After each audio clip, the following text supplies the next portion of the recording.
দেশে আসছে চারিদিক থেকে প্রোটোকল, হাইরে প্রোটোকল, এগুলা প্রধানমন্ত্রীরাও এই প্রোটোকল পায় না। সেনাবাহিনী নেমে গিয়ে 4000 সেনাবাহিনী একটা দলের প্রধানকে প্রোটোকল দেয়া লাগছে। নিজ দেশের ভিতরে সে জনগণের সাথে সাক্ষাৎ করতে পারছে না, এত প্রোটোকল তাকে দিয়ে রাখতে হয়। কিসের এত ভয়? সে বলে দেশে আসা আমার উপরে নির্ভর করে না। তাহলে কার উপরে নির্ভর করে?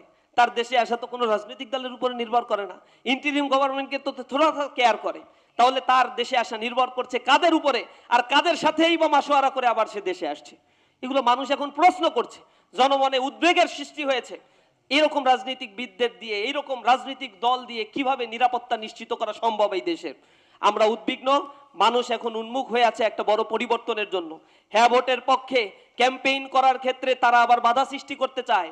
আমরা বলছি জুলাইকে আইনি ভিত্তি দিতে হলে হ্যাঁ ভোটের পক্ষে জনমত তৈরি করতে হবে। হ্যাঁ ভোট যদি হয় তাহলে আবার একটা দৈত্য দানব বাংলাদেশে তৈরি হবে না, সংবিধান সংস্কার হবে। সংবিধান কাটাছেড়া করতে গিয়ে আবার গণভোটের প্রয়োজন